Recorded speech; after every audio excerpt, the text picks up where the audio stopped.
The movie starts by introducing Case, a woman whose body is covered in tattoos, each one marking scars of a rough and twisted past.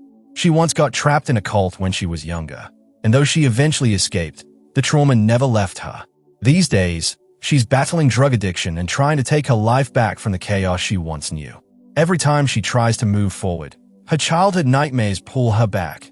Memories of being kidnapped by cult members when she was just a girl. On the other side, there's Bob. He's a police officer, but more importantly, he's a father. His daughter Gabby lives with her mom and stepdad, but her home isn't peaceful. Constant fights between her mom and stepfather leave Gabby feeling alone and upset most of the time. On Christmas Day, Bob calls Gabby just to hear her voice and wish her a happy holiday. She sounds okay, but not long after that call, silence falls over the house. That silence quickly turns into something terrifying. The cult storms Gabby's home, attacking her mother, torturing her stepfather, and finally killing both of them in the most brutal way. Gabby is dragged away into their nightmare world.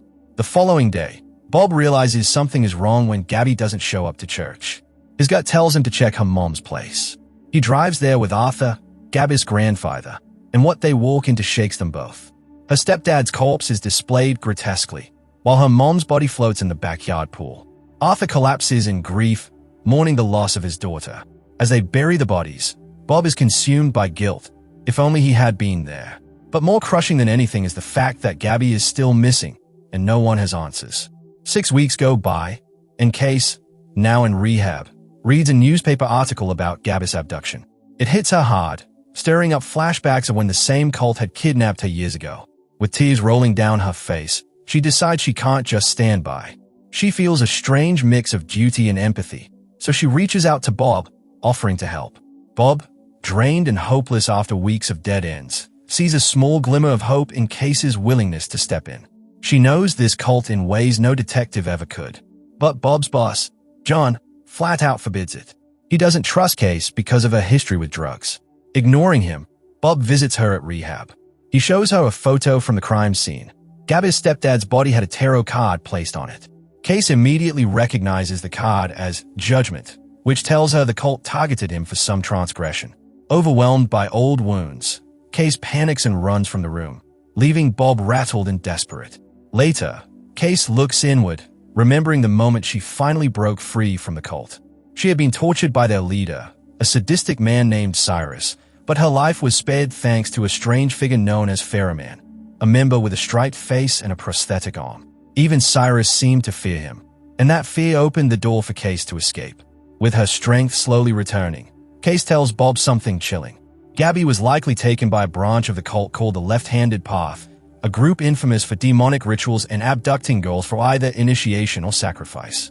Disturbingly, neither the FBI nor local police had ever managed to infiltrate them. Case suggests a dangerous plan. Bob should disguise himself as a recruit and slip into the cult. Bob agrees, but not before reassuring Arthur he'll do everything in his power to bring Gabby home. Arthur, though terrified for Bob, reluctantly gives his blessing. On the road, Case shares more of her scars. She reveals that Cyrus once forced her into prostitution, making her serve men marked with striped noses, memories that still haunt her. Their search takes them to Ferryman's house. Though still tied to the sect, he shows kindness toward Case. To prove Bob's loyalty, Ferryman tattoos his body with cult markings. Afterward, he gives them a lead. Cyrus is hiding just outside the city. Armed with this information, they push forward. Meanwhile, John drinks heavily with his wife, Maureen. What begins as him venting about Bob's reckless hunt spirals into violence when John accuses her of sleeping with Gabby's stepdad. His jealousy explodes, and he assaults her. Back on the road, Bob asks about Cyrus's past. Case explains that Cyrus grew up in gangs, drugs, and crime. He killed someone he loved, and the guilt broke him, twisting him into the leader of a cult. Bob can't wrap his head around how someone would turn to cultism when there are countless other belief systems. Later, while resting in a motel, Bob gently asks why Case finally left the cult. She tells him it was her aching desire to find her lost mother.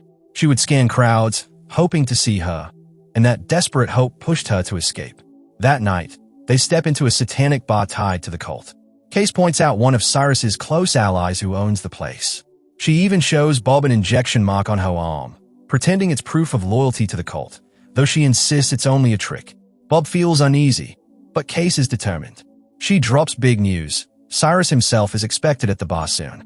Elsewhere, wherein stumbles into Arthur's bar, bruised and shaken. She reveals John nearly killed her and confesses doubts about whether he'll even fight for justice anymore. At the bar, Bob runs into Cyrus's men. Thinking fast, he signals Case. Soon, word spreads through the cult's network that Case has returned. Cyrus's enforcer, Gutter, rushes to warn him.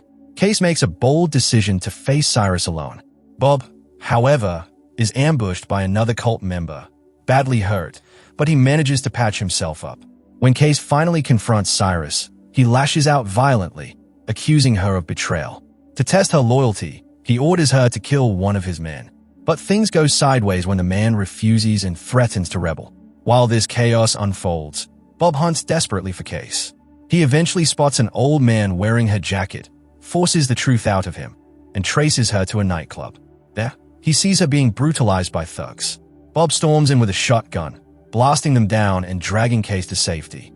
Broken and bleeding, they collapse at their lodging that night, finding comfort in each other's shared pain. By morning, Cyrus is on the move again, no longer seeing Case as a threat. As Bob and Case continue their pursuit, their bond deepens. He treats her with a warmth that's a far cry from how he first saw her. Days later, they encounter Errol again, another cult member. When he refuses to talk, Case snaps and attacks him, but Bob holds her back, reminding her violence could ruin their only lead. Errol escapes before they can pry anything useful out of him. The next day, while grabbing lunch at a cafe, Cyrus sets a trap. He secretly orders his men to plant a venomous snake in Bob's car. During that same lunch, Case hands Bob a bullet. She calls it a symbol of judgment, explaining that as long as they hold on to bullets, they still have the power to decide life or death. It's her way of saying they still have a fighting chance, both for Gabby and for revenge against the cult. After finishing their meal, Bob steps outside toward his car. He pulls out a cigarette, but before he can even light it, a snake leaps from nowhere and sinks its fangs into his hand and neck. Bob thrashes wildly, finally smashing the snake dead, but not before one of Cyrus's men sees what happened. Without hesitation, Bob lunges after the man and stabs him, silencing him before he can warn the others. But the venom is already running through Bob's blood, making him shake and burn with unbearable pain. Case realizes the situation is life or death. She takes out the henchman who witnessed the attack, then frantically drags Bob to the only person she knows who might save him, Ferroman. The strange, scarred cult member doesn't hesitate. He gives Bob an antidote and tells Case to keep him under close watch until he recovers. The next morning, Case wakes beside Bob, relieved to see his eyes open and the pain gone. Against all odds, the cure has worked. With Bob alive and regaining strength, they set out once again. Not long after, they run into Lena, an old friend of Case's who has her own motives for wanting Cyrus exposed. Meanwhile, Arthur explodes at John, accusing him of playing a hand in his daughter's murder and Gabby's kidnapping. He claims Cyrus himself gave him the information.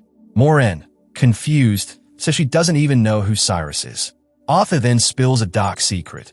Years ago, Cyrus wanted to sell his mother's land to Arthur and John for a new business project. When she refused to sign the papers, Cyrus lost control, shot her dead, and used her corpse to sign the documents. That single act marked his full descent into madness and the creation of his cult. Both John and Arthur had stayed silent out of fear. They worried if they resisted, Cyrus would pin them as accomplices in the murder. Hearing all this, Wherein becomes enraged and swears she'll take revenge on John herself. Back with Bob and Case, Lena manages to make contact with Cyrus. He twists the situation into a game. If Bob wants to see his daughter alive, he has to recover stolen cash from a rival gang first. Lena loses control when she hears this, and Bob, fed up with her outbursts, throws her out of the inn. That night, Case makes her own plan. She secretly bargains with one of Cyrus's men, offering to give herself up in exchange for Gabby's freedom. The guard, eager for the deal, agrees. Soon after, Bob and Case track Errol to his place. His guards check for weapons, but Bob hides a pistol in a bag. The moment Errol shows his face, Bob strikes. He guns down the guards, pushes Errol into the pool, and executes him coldly. With the money from Errol's home, they head to the meeting spot arranged with Cyrus. There, Cyrus proves his ruthlessness by shooting Lena right in front of them, just to show he's in charge. Then he changes the terms. Bob must hand over half the money immediately, and the rest after Gabby is returned. Bob agrees because he has no choice. Before leaving, Cyrus taunts him further, revealing that Arthur and John are tied to the cult and Gabby's kidnapping. Bob swallows his rage, focusing only on saving his daughter. At last, Bob and Case reach the abduction site. They pay Cyrus's men and finally see Gabby released. But the relief doesn't last. Cyrus sets off fireworks, a signal to unleash his army. Gutter and his men storm the place. Knowing what's coming, Bob quickly hides Gabby in a saw. She clutches his hand, telling him she wants him to win. Bob steels himself for the fight. The cult attacks with brutal force.